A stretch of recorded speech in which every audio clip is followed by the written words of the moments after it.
Buongiorno. Ciao, piacere, benvenuta al pastificio Artusi.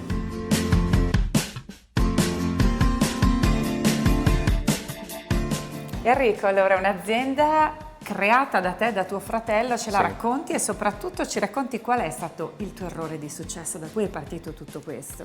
L'errore che abbiamo fatto io e mio fratello Alberto è stato nel 98 decidere da semplici operai passare e cominciare ad aprirci una realtà nostra, che siamo partiti da un piccolo negozio nel quartiere Guizza di Padova. Siamo partiti così. Senza sapere? Senza sapere, non avevamo idea di cosa volevamo fare, naturalmente volevamo fare pasta perché era quello che sapevamo fare, però non avevamo nessuna idea, avevamo quel stimolo di provare a fare qualcosa. Quindi più che un errore è quasi una pazzia? Sì, è stata una pazzia perché, diciamo la verità, se oggi mi rivedo nel 98, in realtà non so neanche quello che ho fatto. Queste sono macchine storiche, queste erano di proprietà dell'antico pastificio Nello, che era sottosalone, che poi l'abbiamo noi acquisito nel 2000 perché il signor Nello purtroppo è mancato. Queste sono delle macchine storiche, questa è la famosa Torresani di Milano. Quindi insomma da una pazzia tutto sommato hai costruito un piccolo grande impero. Beh, piccolino. Ma un imprenditore non può non fare errori. Un imprenditore deve fare errori perché è un essere umano e quindi può anche sbagliare. Naturalmente lui crede nella sua azienda, crede nel futuro e prova a creare anche posti di lavoro. Poi ci sono tanti fattori che possono essere negativi, che fermano anche determinati progetti. Parliamo del Covid, nessuno se l'aspettava, è stata un'interruzione importante per noi che ci ha fatto anche capire che però dovevamo anche cambiare anche modalità di acquisitore, quindi ampliare la nostra gamma di prodotti, la nostra gamma di clienti, perché ci ha fatto capire che eravamo deboli a quel tempo. Andiamo proprio a vedere questa azienda? Certo. Allora, bisogna vestirsi, venite qua, tranquilli.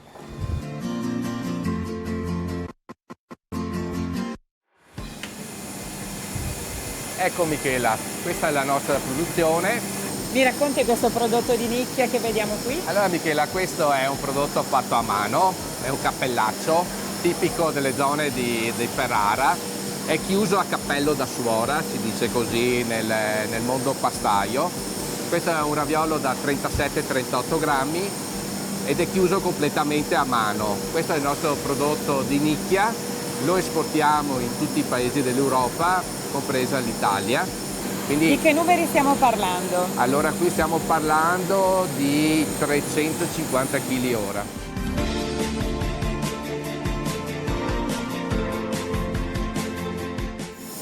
Questa è una linea produttiva di ultima generazione. Cosa sta facendo questa macchina qua? Questa macchina qua sta pastorizzando il prodotto, ok? Quindi andiamo ad abbassare la carica batterica che ha naturalmente le materie prime, l'uovo, la ricotta, eccetera. Questo prodotto al momento che entra esce dopo 60 minuti. Il prodotto viene portato ad alte temperature, viene quasi sterilizzato e poi passa su questa macchina che lo porta a bassissime temperature, quindi caldo bollente, freddo freddissimo. E il prodotto da quel momento lì viene confezionato. Quanto, mi giro da questa parte, quanto personale hai? Allora noi in totale in azienda siamo in 45. Questa cosa la facevi tu inizialmente tanti anni fa? Questa cosa qua la facevamo noi e siamo partiti da stendere la sfoglia su un tavolo, tagliarla a mano a quadratini e mettere ripieno a mano. Adesso la quantità che facciamo noi è impossibile perché facciamo 350 kg ora in 2 turni di 8 e 8 ore. Adesso ti mettiamo alla prova, vediamo se sai chiudere il tortellone. E allora, ecco qua, questo è il tortellone, viene chiuso così.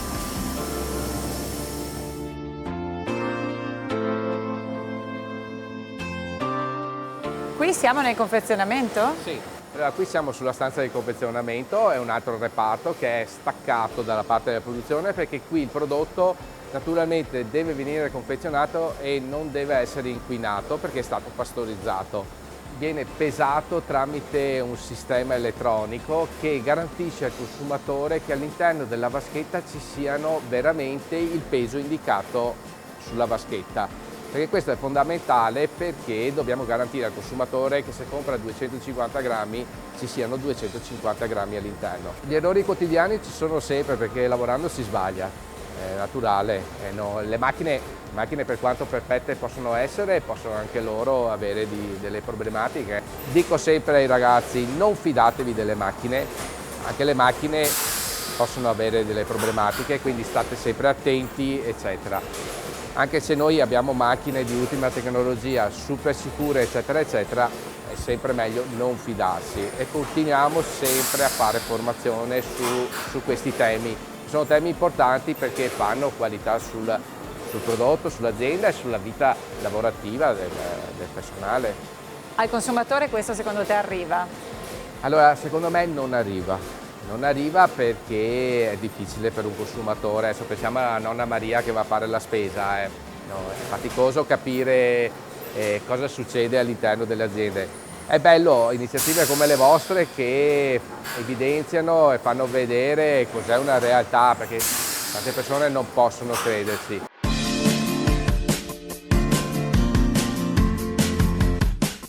Qui siamo nella fase finale, quella dell'etichettatura. Esatto, non solo, qui ci sono varie fasi. L'operatore qui etichetta il prodotto, che è la carta d'identità del prodotto dove ci sono tutti gli ingredienti, il lotto, l'ora di produzione, la data di scadenza. L'operatore controlla comunque l'etichetta, poi il prodotto passa al metal detector. Questa è una fase fondamentale perché questa macchina rileva se all'interno del prodotto può esserci qualcosa, qualche parte metallica. Noi lavoriamo il branzino. Si può trovare anche un amo, ok? Perché magari l'operatore in fase di pesca, di lavorazione non si è accorto.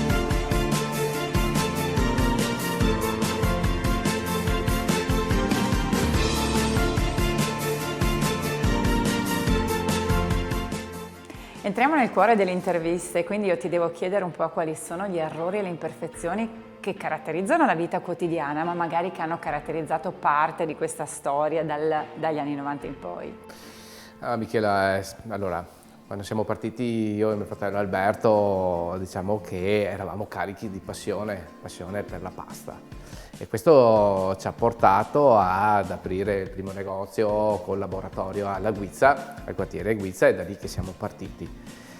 Sai, poi c'è stata l'evoluzione di voler fare qualcosa di più e quindi abbiamo ampliato la produzione, abbiamo iniziato ad assumere i primi ragazzi, le prime risorse umane, che per noi è stato il primo, diciamo, imperfezione, vuoi chiamarla. Sai, non eravamo pronti a gestire un'azienda e quindi abbiamo cercato di farlo al meglio, però abbiamo fatto anche degli errori perché non avevamo le conoscenze, non eravamo abituati. Fino all'altro giorno, fino a poco tempo prima, eravamo anche noi al loro posto.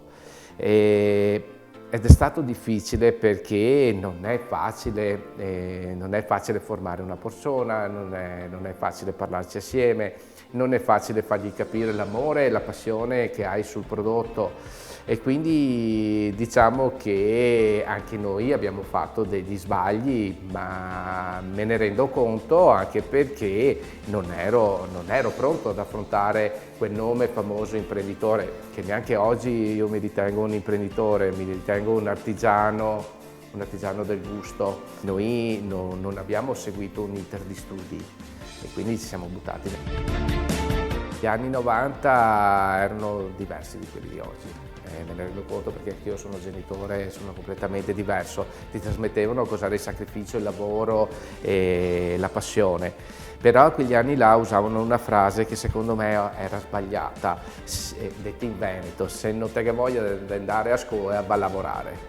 E quella frase lì purtroppo ha comportato tanti di noi ad abbandonare il percorso scolastico e andare a lavorare. Perché? Perché si usciva per strada, si trovava il primo lavoro, meccanico, tipografo, fabbriche, ed è iniziata così la nostra storia.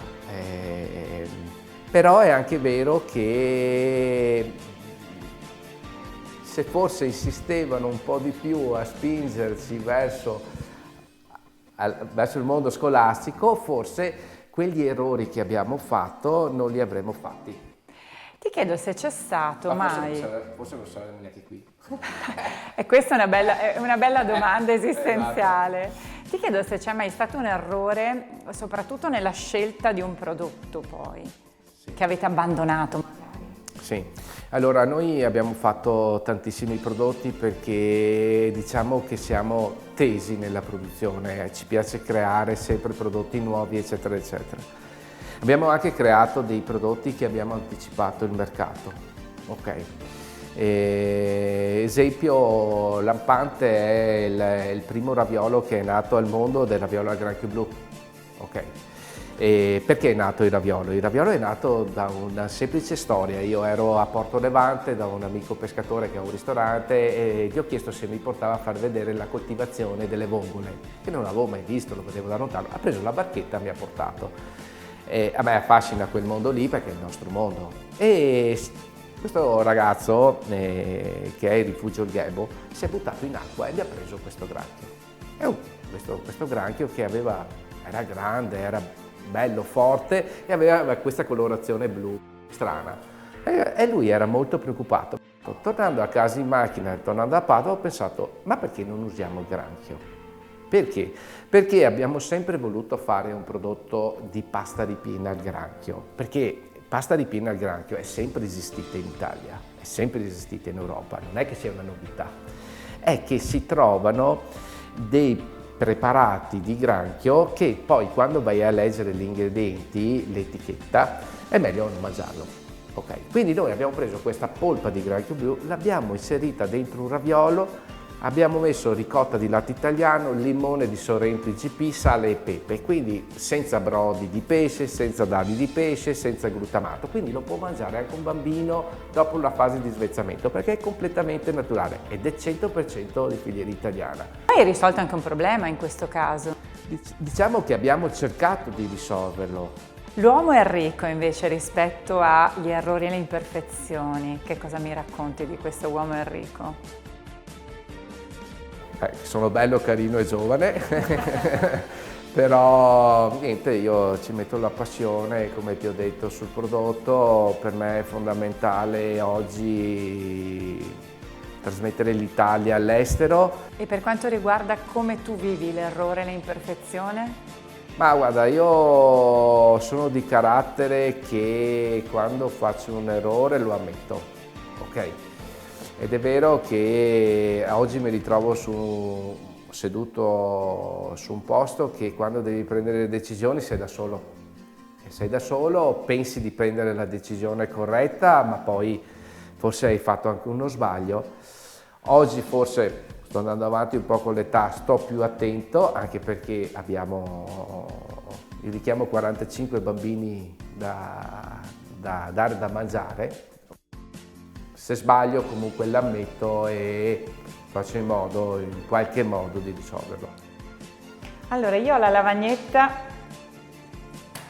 e te la lascio. Ovviamente ti chiedo di riassumere in una parola questa intervista e soprattutto gli errori e le imperfezioni. Territorio, e ce lo spieghi?